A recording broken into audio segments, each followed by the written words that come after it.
Welcome po sa BIMS App How to Tutorial 19. Sa video na ito, ipapakita natin kung paano mag-update ng personal information sa Personal Profile Management Module ng BIMS App. Ang Update Information button ang ginagamit para isave ang mga binagong personal details ng resident or user sa BIMS database. Mahalaga ito dahil ang information na nakasave sa personal profile ay ginagamit sa barangay verification, resident records, public service processing at iba pang transactions sa BIMS. Una, mula sa BIMS main dashboard, buksan ang Personal Profile Management tile. Pagbukas ng personal information page, automatic na iloload ng system ang existing personal information ng nakalogin na user. Dito pwedeng i-review ang mga fields tulad ng first name, middle name, family name, full name, gender, marital status, address, birth information, residency details, household information, occupation, source of living, government subsidies, and IDs. Kung may information na mali or kailangan i-update, i-click lang ang field na allowed i-edit, then type or select the correct information. Tandaan po, ang full name ay automatic na nabubuo mula sa first name, middle name, and family name. Kaya kung may correction sa pangalan, siguraduhin na tama ang individual name fields. May mga drop-down fields din na may other option.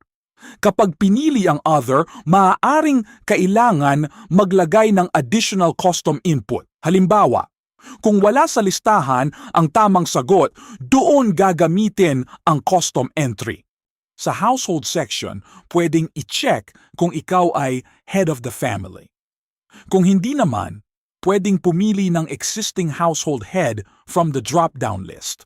This helps the barangay organize household relationships and resident grouping.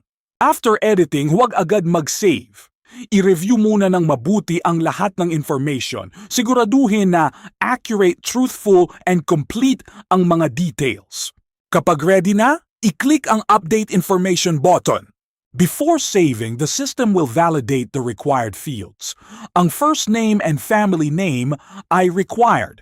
Hindi pwedeng isubmit kung kulang ang importanteng information. The system also validates date fields para maiwasan ang invalid dates, tulad ng future dates na hindi dapat tanggapin. Pagkatapos ng validation, lalabas ang confirmation prompt. Ito ay para siguraduhin na gusto talaga ng user na isubmit ang changes. Kapag kinonfirm ng user, saka palang isa-save ng system ang updated information sa BIMS database. Kapag successful ang update, magpapakita ang system ng confirmation message. Mahalagang tandaan na some fields may become read-only after account activation. Ibig sabihin, kapag na-approve na ng barangay ang account at active na ang profile, may mga information na hindi na basta-basta mababago.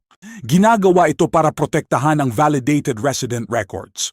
Kapag verified na ang information, dapat controlled na ang pagbabago para maiwasan ang unauthorized edits. Incorrect information may affect barangay verification and services. Kaya bago pindutin ang update information, always review carefully. Sa right side, makikita ang Help Context for Update Personal Information.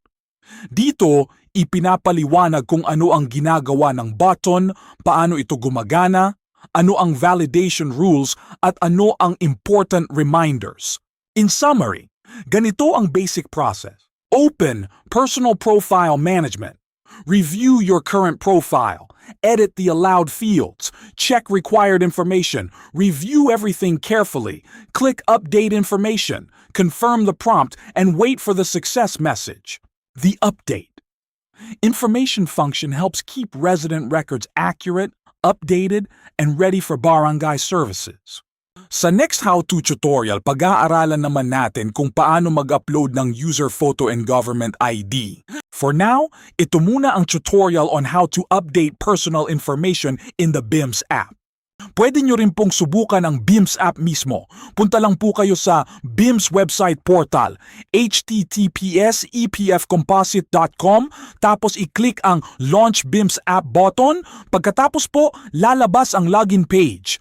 Para makapag-login pansamantala, gamitin lang po ang login credentials na nakasulat sa itaas ng login page. Ang BIMS app po ay online daily from 8 a.m. to 8 p.m. for evaluation.